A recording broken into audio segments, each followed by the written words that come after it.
Дорогие друзья, уважаемые радиослушатели и телезрители, здравствуйте!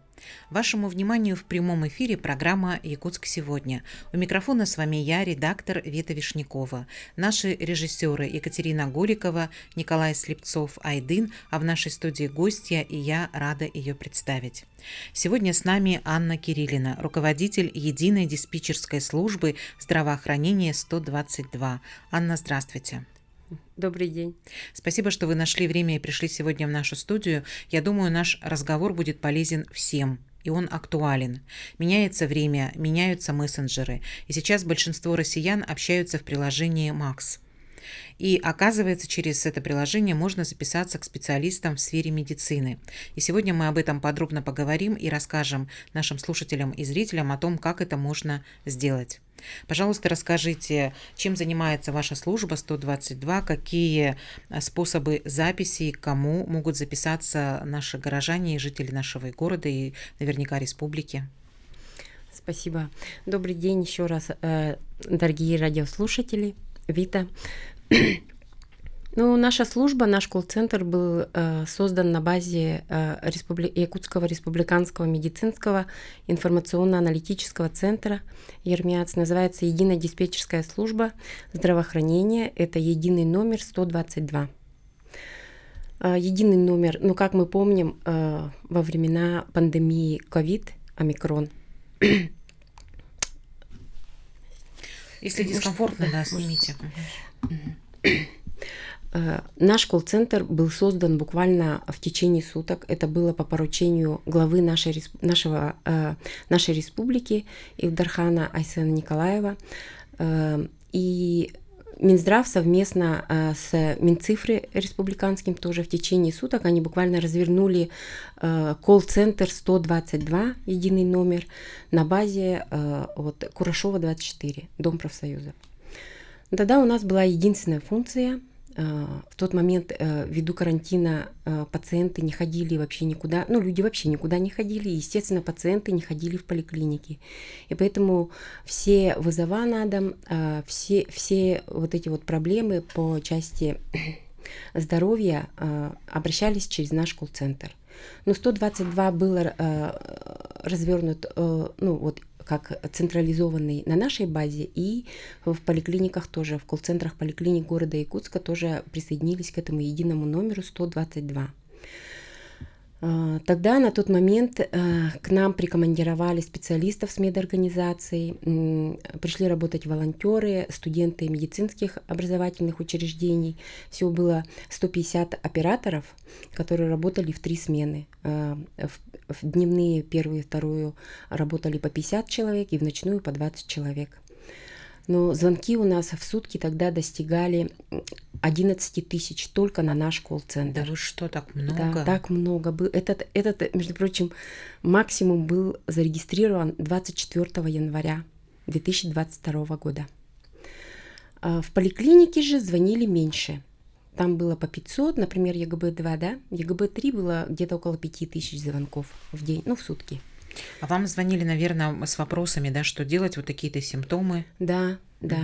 Сейчас показали фотографию вашего коллектива, колл-центра. У вас очень, в основном, молодой коллектив. Да. И это, между прочим, остались, большой основной костяк остался с тех времен, которые работали, пришли работать тогда на этот колл-центр, который развернули буквально в течение суток. А молодежь у нас ругают, посмотрите, какие молодцы, да? Выстояли в такое непростое время и остались дальше работать. Я с вами полностью согласна и очень горжусь своим коллективом, тем, что они, как говорится, пока наш колл-центр существовал, естественно, кроме вызова врача на дом, сейчас наши функции намного стали больше, шире, и они тоже, получается, что это не медики, это люди не с медицинским образованием, и при этом они, как говорится, вместе с нашим колл-центром развиваются, я так думаю, будут дальше. Таким, как было не просто работать в пандемию, раз они не специалисты, да, не медики, им нужно было какую-то информацию, да, изучить, чтобы человеку помочь, чтобы дать какую-то рекомендацию относительно препаратов, да, или вызова. Нет. Такие такие медицинские прям эти вопросы по типу как лечить, чем лечить, такого не было. А тогда В какие основном вопросы? звонки шли, что вот у меня такие симптомы, Куда обратиться? температура, да, и что мне делать? Оформляли вызов врача на дом. Все понятно. Сразу же была единственная функция у наших операторов — это оформить вызов врача на дом. Мгм.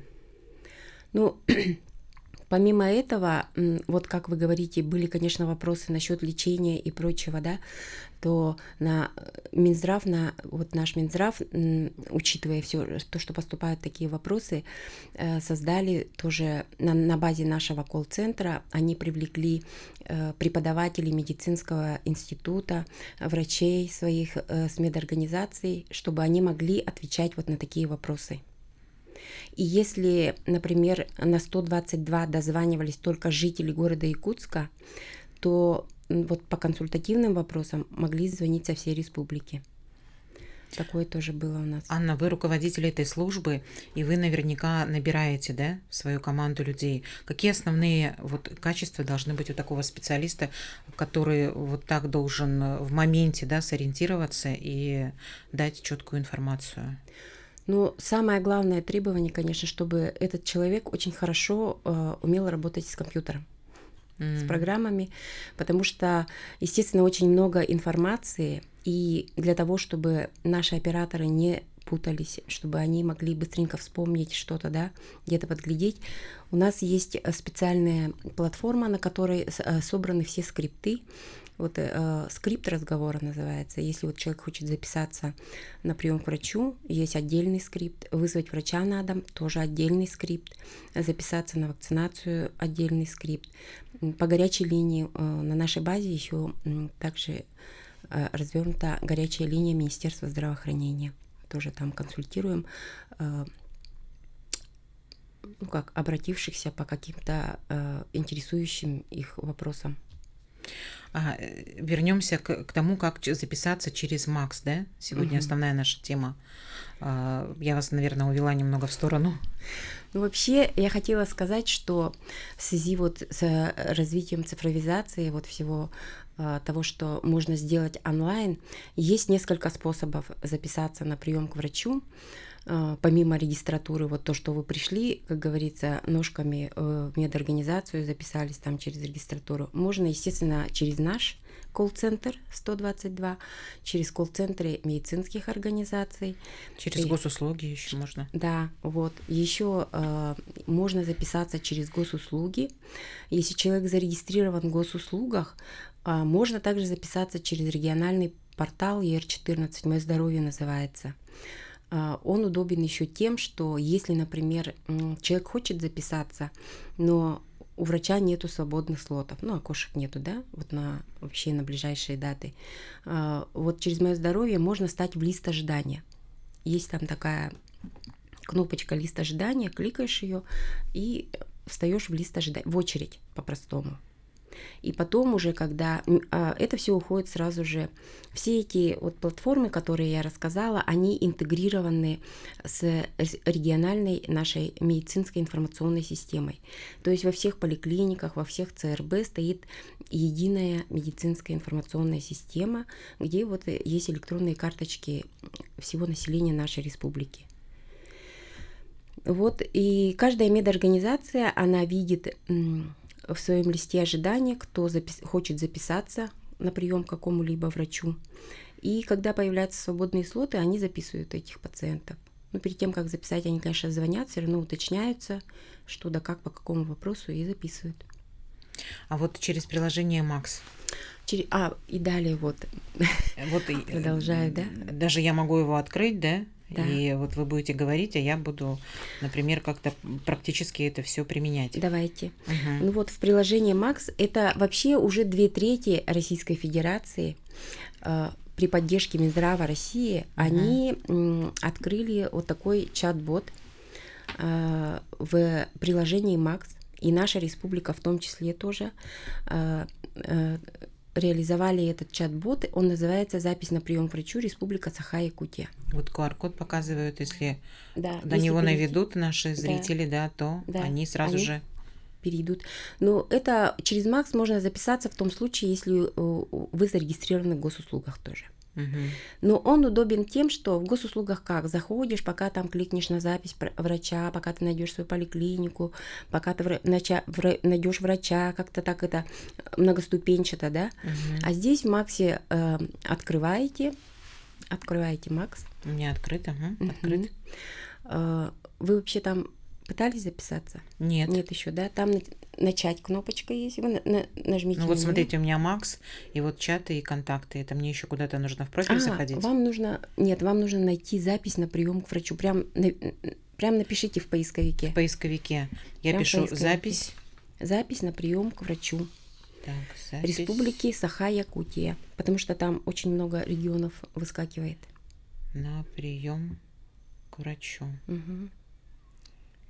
К врачу Республика Якутия. Республики Саха-Якутия, прям так и называется. Так, Республики Саха-Якутия. Наши зрители тоже могут делать, и Да, слушатели, да, сразу сейчас в же, моменте. да. Вот у меня вышла запись на прием к врачу. Мгм. Так, я сюда Заходите. нажимаю, да? Мгм. Мгм. Запись на прием к врачу. Мгм. Начать. Так, начать. Мгм. И там выскакивает. Да, вышло. Привет, я помогу записаться на Мгм. прием к Далее врачу. нажимаете принять и Порядком, примите. так, Мгм. принять. Мгм.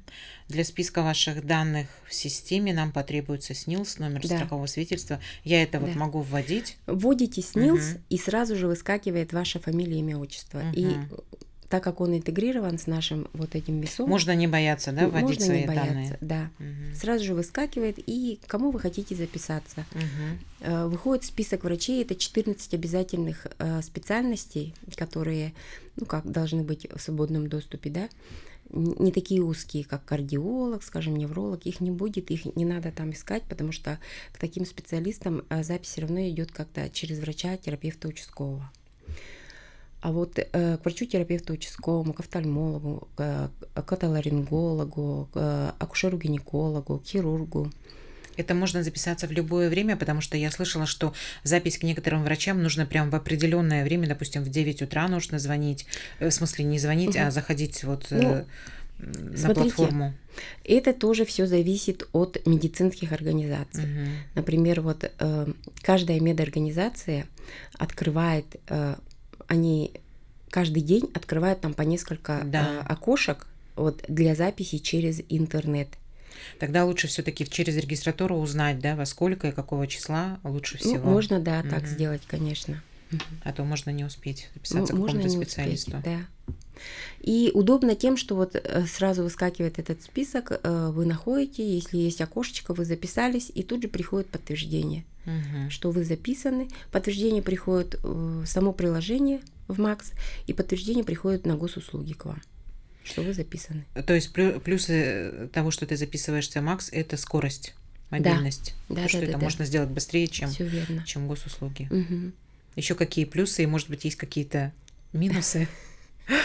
Минусы, если честно, если выбираете врача-специалиста, например, и там выскакивает очень много, например, фамилий врачей, вот нужно искать свободное окошечко и вот возвращаться нужно. Вот это вот, да, немножко неудобно. А так, то, что он моментальный, это вот я подтверждаю. Я сама записываюсь через Макс сейчас. К врачу, например, терапевту своему я очень быстро записалась. Спасибо. Можем резюмировать для наших слушателей и зрителей, еще раз рассказать, да, что через Макс, приложение Макс, можно записаться к врачу. Можно отменить, если вы передумали. А как отменить? Также я захожу на платформу. Также заходите, там ваши записи выскакивают, и если вы хотите перенести или отменить, то, и далее там подсказки есть, сразу по ним переходите и, пожалуйста, можете свою запись или перенести, или отменить, если вы не успеваете подойти, например, на прием к врачу. Значит, заходите где все чаты, да, в поисковике набираете запись к врачу Республики Саха-Якутия, выходит запись на прием к врачу, и нужно начать открыть чат и добавить свой СНИЛС, да, и все достаточно просто. Все очень просто. Да. Я слышала, что еще можно записаться в республиканский центр. Да. где можно пройти, сделать чекап своего здоровья, состояние своего здоровья. Да, я вообще хотела бы сказать, например, вот по нашему колл-центру. Через наш колл-центр мы записываем во все поликлиники города Якутска. Если дозвонитесь до нас, можно записаться во все поликлиники города Якутска. Можно записаться на получение платных справок психиатра и нарколога. Вот при... Это только по звонку, не через приложение уже? Нет, это по звонку, да, через наш колл-центр. Вот я именно рассказываю про наш колл-центр 122, да. Можно записаться на платные вот эти вот справки для устройства на работу, либо же при поступлении на учебу тоже вот требуются же справки. Можно записаться в ЯР-КВД к дерматологу, взрослому, детскому. Можно записаться в ЯР-КБ в эндокринологический диспансер, но для этого требуется направление, чтобы у вас было направление, тоже записываем к ним. В ЯР-ПНД записываем тоже психиатром на прием, например, взрослый, детский. Можете тоже через нас обратиться. И также с прошлого года у нас появилась такая функция, как запись в центры здоровья. Центры здоровья – это вот то, о чем вы говорили. Центры здоровья – это они сейчас… Это возможность, да, попасть к специалисту и получить консультации сразу нескольких врачей и психолога. Ну да, это Республиканский центр общественного здоровья и медицинской профилактики по городу Якутску. Есть такое вот медицинское учреждение, оно находится на Бестужева-Марлинского, номер 1 дом. Записаться может любой гражданин при наличии паспорта, СНИЛС и полиса ОМС, независимо от прикрепления. Главное, что гражданин Российской Федерации. И приятно, что это бесплатно все можно сделать. Да, весь чекап. Это можно сделать бесплатно. Там проводят анкетирование включая привычки питания, уровень физической активности, курение, принимаете вы алкоголь или нет, ну вот это все. Затем инструментальные обследования проводят, и далее уже по итогу индивидуальное профилактическое консультирование, психолог, диетолог дает свои рекомендации. Даже диетолог? Да. Даже диетолог. Но вот там вот хочу сказать, что отдельно, например, записи к диетологу, записи к психологу нет. Звоните, записываем к терапевту, просто к терапевту записываем, пациент приходит к терапевту, и далее терапевт уже направляет его по всем этим вот, то, что я сказала выше, на обследование. Справки они не выдают, больничные листы не открывают. Это просто для себя, если это человек хочет себя, узнать о том, насколько его организм сейчас хорошо себя чувствует или не очень. И это можно подойти же в какое-то удобное для себя время без оплаты. И столько специалистов, мне кажется, это ценная информация. Вообще через вот ваш колл-центр, 122, сейчас ведь все через этот номер. Да. Все записи вообще везде. Если раньше еще мы могли позвонить по какому-то номеру конкретной поликлиники регистратуры, то сейчас нет, сейчас все через ваш центр. Да. Вам, наверное, расширяться нужно в плане… Нет, я хотела сказать, что 122, он единый номер, он также подключен к поликлиникам города Якутска, и идет сейчас активное внедрение же по центральным районным больницам. И поэтому у нас сейчас вот на данный момент 20 районных больниц подключены к этому номеру. И смотрите, вот и звонок этот 122, он бесплатный для стационарного, для мобильного телефона, с какого вы звоните, он бесплатный. При этом он направляется по геолокации. То есть он же по всей России внедрен, этот 122. Если, например, вы в Москве, скажем, и хотите позвонить, например, на наш колл-центр или в колл-центр поликлиник города Якутска, у вас этого не получится, потому что звонок по геолокации будет перенаправляться на 122 города Москвы, например. Вот у нас были случаи, когда вот взрослые дети хотели записать своих родителей, которые живут в Улусах. Они звонили на наш колл-центр, но попадают только на наш колл-центр, потому что они не могут позвонить в какое-то ЦРБ, так как они фактически находятся в городе Якутске. Но на этот случай у нас есть возможность перевести такой звонок в колл-центр какой-то центральной районной больницы, которая им нужна. Там дополнительно цифру набираешь, да? Перевод. Нет, там переводят, или со специалистом. Переводят по номеру специалиста. У нас остается 30 секунд до конца нашего блока. Так быстро время пролетело. Да, так время быстро прошло. Ну, Анна, спасибо вам огромное. Я думаю, что эта информация была сегодня актуальна и полезна и для слушателей, и для зрителей. И короткие 4 минуты, друзья, и мы снова вернемся в эту студию и продолжим говорить об актуальном. Дорогие друзья, мы снова в прямом эфире, мы продолжаем, и в нашей студии настоящие герои. Я рада их представить. Сегодня в нашей студии молодежка Народного фронта в Якутии в лице Тимофея Васева, координатора команды молодежки Народного фронта в Якутии. Тимофей, здравствуйте. Здравствуйте. И сегодня в нашей студии Вячеслав Нартахов, активист команды молодежки Народного фронта в Якутии. Вячеслав, добрый день. Добрый день.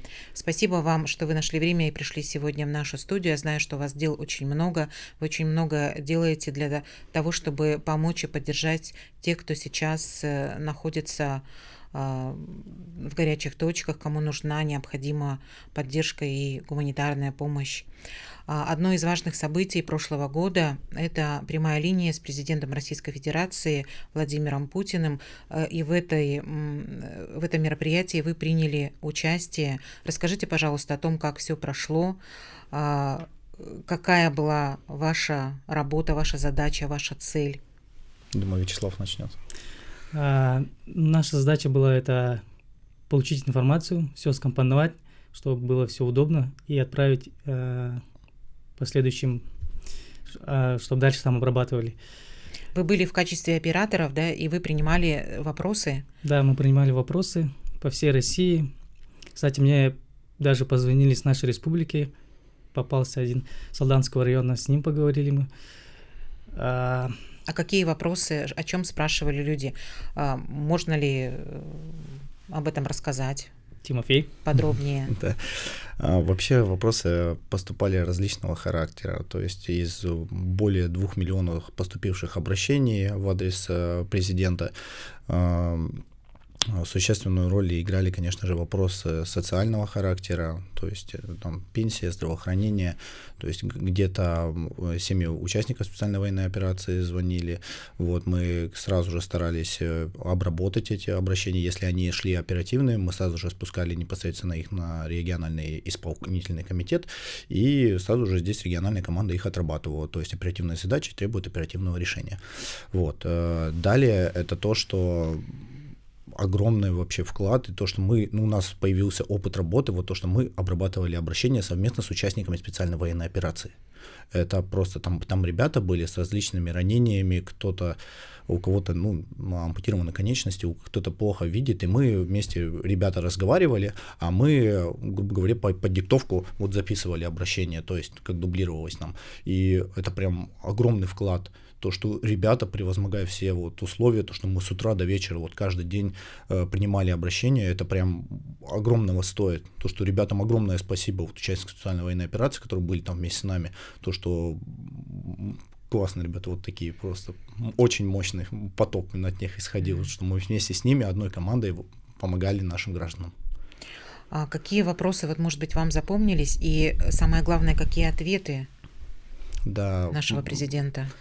Прежде всего, это, наверное, вот один из таких вопросов, который, когда я сидел с участником специальной военной операции, звонит маленький мальчик, говорит о том, что вот у меня скоро родится сестренка, и они попросили президента о том, чтобы в их дворе построили новую детскую площадку. И вот, насколько я понимаю, вот это просто вот так вот возбудило. Мы еще помню такую реакцию, что мы вместе вот с бойцом сидим, такие друг на друга переглянулись, мы такие так были тронуты этим вопросом. И, конечно же, этот вопрос передали президенту, и дальше вот просто, скорее всего, он будет выполнен, потому что такие вопросы не оставляет президент без внимания, потому что это дети наше будущее. Такой очень мирный вопрос, да? Да. Там наверняка было вопросов много. Да, тех, конечно. которые... Их было вообще несомненное большое количество. Некоторые были, конечно же, люди звонили разных возрастов, кто-то был очень эмоционален, что у них случилась какая-то там беда, то есть дома воды нет, там просьба там построить там что-нибудь, либо там выплаты какие-то не получили, либо еще какого-то характера. То есть и все мы, конечно же, помогали. Главное слово — это помогали правильно сформулировать вопрос, чтобы дальше он был исполнен. Вот, ну дальше Вячеслав, может, Ну, это я первый раз поехал в этом году, очень сильно волновался. Хорошо, там были вот опытные ребята, Тимофей нам помогал. Мне тоже запомнилось, когда мне позвонила девочка и сказала, у нас дома вода грязная. Я ее спрашиваю, говорю, кому-нибудь вы обращались? Она говорит, да, обращалась. Я говорю, кому? К родителям. Ну, так, не знаю, это так мило, конечно, но все равно я потом дальше начал уже спрашивать, ну, помимо родителей там, все, она все ответила четко, и, ну, все записал, конечно, и отправил. Это из тех городов, где проходят военные действия, и люди претерпевают, конечно же, одни из вопросы поступали со всей страны. И как-то отделять их было вообще, то есть от новых регионов, да, то есть и от тех, кто вот вокруг нас, да. Вопросы поступали разные. Кто-то говорит вообще то, что вот у нас магазина нет. Допустим, нам приходится выезжать в соседнее село, чтобы там покупать. Вот, ну, это вот в новых регионах было. Где-то там недостаточно электроэнергии было. То есть этот бум-бум-бум, сразу же все вот именно оперативно, что главное слово — это оперативность. Что те вопросы, которые поступали, в свою очередь наши коллеги передавали на исполнительные комитеты, на Народный фронт, на гуманитарную миссию, и сразу же это все обрабатывалось и выполнялось. То есть единый слаженный механизм. То есть если там поступают вопросы, которые они идут на платформу ОНФ «Помощь», Общероссийский народный фронт «Помощь», вот, то все это компонуется, и дальше уже сотрудники Народного фронта это все вот прям осматривают, просматривают. То есть и главное, что это было, как это правильно сказать, что главная помощь была, это интерактивная площадка, вот это искусственный интеллект, гигачат от Сбербанка.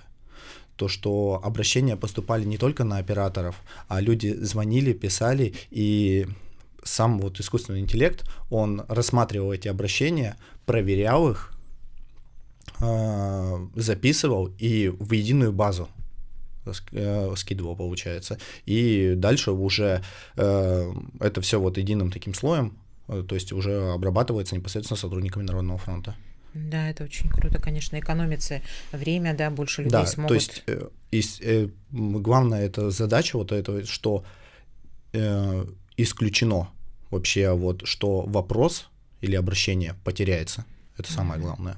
Да, это самое главное. Вам, конечно, такой даже жизненный опыт, да, участие вот в таком мероприятии большом. Вы сколько часов вообще вот просидели на таком приеме звонков? Ну, наш рабочий день вообще начинался в 5-6 утра, мы просыпались, и буквально часов, наверное, в 9-10 мы только домой возвращались, получается, мы работали посменно, 2 через 2, вот разные смены, то есть он с группой ребят с одной выходит, я с другой с группой ребят уже заходим в колл-центр, с работниками Ростелекома познакомились, классные ребята, то, что они прям такие тоже на своей атмосфере, все, конечно же, уставшие, не выспавшиеся были, но все равно у всех была одна цель и задача, что мы помогаем нашим людям и принимаем обращения. Там в основном молодые, да, наверное, да, ваши сверстники? Еще там были психологи, которые нам помогали как бы стресс снять или разгрузиться, потому что люди разные, с разными проблемами, и как бы это через себя все, через тебя проходит все. Это тяжело. Вы вообще большие молодцы, вы же еще ездите с гуманитарной помощью, да? Прямо... Да, вот Вячеслав буквально после сразу же прямой линии, то есть у нас месячная командировка вот такая вот идет, вся подготовка, все, а он после, я поехал в Якутск, а он поехал на направление. Да, я поехал на опорный пункт Республики Саха-Якутии, помогал ребятам, развозили ему гуманитарную помощь. Во время поездки меня вот впечатлило, мы когда ехали, у дороги стоял Серге, это якутский столб такой, как бы оберег, ну, говорит о том, что здесь есть хозяин. И когда вот дальше проезжаешь этого Серге, видишь, там 3 флага стояло тюркских: Республики Саха-Якутии, Бурятии и Республики Тыва. И мы когда вот все это развозили, и также я увидел еще флаг республики где-то в глубине, где-то в Запорожской области. Ты вот ездишь, и это помогает как бы тебе справиться не то что с одиночеством, а ты же все равно далеко от дома, и когда ты видишь вот это вот от нашей республики флаги, вот это все, и мне кажется, как будто я все равно недалеко как поддержка, уехал. Да, поддержка, да. И ребятам тоже, они прям мы все равно им привозим это все, даем, они радостные, и как бы они сами эти флаги ставили. Вы часто ездили в 2025 году поддерживать бойцов и даже помогали как медик. Да. И вы были в прошлом году тоже в нашей студии, у нас был эфир, и после эфира мы разговорились, и вы сказали, что вы поступали в медицинский факультет, и вам отказали. У меня возмущение просто до сих пор. И я думаю, ну а кого же еще брать, как не вас, человека, у которого уже есть опыт, у которого есть уже вот такие поездки, да, в такие огненные точки, и вы помогали нашим бойцам. Как вас могли не принять в медицинский факультет? Ну, там что за безобразие? Своя система же, это как бы после СПО надо экзамены сдавать, я их сдавал. Ну и не прошел по баллам. Там как бы я сдавал вот эти вот благодарственные письма, которые нам выдавал там главный врач военный. И это все равно как бы плюс несколько баллов дается, но все равно там проходной балл я не прошел. Там такая вот система. Мне кажется, это несправедливо. А вы хотите до сих пор быть медиком? Хотите в медицинский поступать? Или вы уже как-то особо... Нет, я в следующем году постараюсь. Но уже, думаю, не здесь, либо в Благовещенске, скорее всего. Ну вот такого студента медицинского факультета потеряли. Мне кажется, с руками и ногами там. Конечно, конечно. Да и то, что вот вы вообще находите время, то, что вы находите силы помогать, это же очень тяжело. Вот вы правильно говорите, что все пропускаешь через себя. И когда видишь это все, да, когда соприкасаешься с бойцами, когда слушаешь, когда поддерживаешь, на это огромный ресурс нужен. И у вас желание есть продолжать это. Ну, на самом деле, это вот прям... У нас команда, она собирает тех ребят, которые, ну, не могут стоять в стороне. Это вот, наверное, самое главное. Я даже иногда не понимаю, вообще ребята там сами как-то думают что-то, придумывают, собираются, делают, разрабатывают какие-то планы, что-то. И я прям думаю, можно мне немножечко мотивации от вас? Вот не хватает. Вот сколько лет мы уже работаем. Наша задача, как много молодежи, чтобы они вступили в нашу команду или помогали как бы развивать это направление. Потому что я помню, когда я первый раз вот поехал в Ростовский госпиталь, нам сказали, что мы будем делать и где, и все равно мы боялись, потому что читаешь новости, там в Ростов прилетел дрон, и ты смотришь новости и думаешь, страшно. А ты приезжаешь туда и понимаешь, что все не так, как было, как информация, когда все не так, как в интернете. И я вот задумался, вот большинство молодежи, у них же специальная военная операция в телевизоре, в телефоне, и надо, чтобы... Подождите, мысль. То, что там все не так, вы сказали. Да, а как? Все не так, как показывают. Например, мы читаем новость, то, что прилетело, нам уже, мы боимся уже, думаем, мы сейчас туда поедем, нам прилетит, и мы, не дай бог, все погибнем. Ну да. Но Ростов, там же есть системы противовоздушной обороны, там кипит своя жизнь. Я даже побывал на футбольном матче, там мировые звезды как бы зарубежных стран приезжают, играют. Все безопасно. То есть не так страшно, как это преподносится. Я к тому, что когда первый раз ты вот начинаешь этим заниматься, и вот твой выезд первый, и вот это незнание, все равно как бы в интернет все, искусственный интеллект развит, но все равно ты читаешь новости, и по-другому ощущается, чем вживую. Поэтому надо вот своими глазами почувствовать, увидеть. И... Ваши соратники, вот Светлана Архипченко, да, сейчас она в командировке. Да, она вообще просто вот в командировке как уезжает, вот все, вот просто вот как Вячеслав, вот, кстати, вот к ней поехал, она все время вот там вот это вот инициативка такая была, что он говорит, типа, вау, вот давайте, поехали, и все, Вячеслав такой, да, я поеду, все, сорвался просто с Москвы, поехал сразу же туда, вот, и прям Светлана, да, это просто вот наш такой алмаз, бриллиант, который просто вот... Она бесстрашная, по-моему. Я смотрю ее статусы, и она вот... Она не бесстрашная, она очень сильно мотивированная, я бы так сказал, что вот буквально она вот через некоторое время приедет, у нас будет награждение, это вот у нас будет собрание большое 6 числа, подведение итогов 2025 года, потому что пока все в разъездах, мы не можем собраться, вот, и... тоже будем отмечать тех, кто выполняет задачи, то есть это цеха, которые здесь работают, это люди, которые плетут маскировочные сети, это гуманитарная помощь, которая помогает команда отправлять непосредственно в зону специальной военной операции. И пока вот шли вот эти новогодние, да, мы не прекращали нашу работу. То есть все, что в штабах было, то, что и люди как бы тоже работали там, мы все равно вот под Новый год, как пришла поставка вот всего, что нам нужно в цеха, это все нужно развести, это все нужно переотправить, это все нужно распределить. То есть это прямо огромная вот ее заслуга, то, что вот народные полки Народного фронта действуют в Республике Саха-Якутия вот на таком уровне, что все компонуется, все отправляется и все делается. То есть это все для наших бойцов, все для фронта, как бы все для победы. Как Никита Попов, как у него дела? Нормально, вообще все классно, все, можем сказать, все круто, готовится, очень жестко мотивирован, в прошлом году он ездил с нами на рубеж, вот, кстати, тоже вот наша компания, вот, можно сказать так, команда. В этом году он настроен прям классно и мощно отработать на гуманитарной миссии. То есть это поехать в командировку в новые регионы, в Запорожскую область, отработать на складах, помочь больше людям. То есть это каждодневный его вопрос, когда, даты, все остальное. Но даты, как нам поставят задачу, то есть каждый регион выезжает. И у нас идет своя, грубо говоря, такая очередная смена.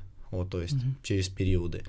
И мы ждем задачи. То есть вот сейчас некоторые регионы пройдут, и мы следующими за ними зайдем. А пока что у нас здесь как бы непочатый край, как бы, то есть то обращение приходит, вот, кстати, у нас взаимодействие классное с фондом «Защитники Отечества», то есть та информация, которая приходит, вот семьи участников своего дома приходят, к ним говорят, мол, вот так и так, дому такая-то помощь нужна, мы сразу же это оперативно берем на контроль и сразу же распределяем, то есть вот так и так, сюда, вот сюда мы поедем сейчас, вот все, буквально вот задача поступила, и вот уже через день-два она уже, если она оперативная, в этот же день мы едем.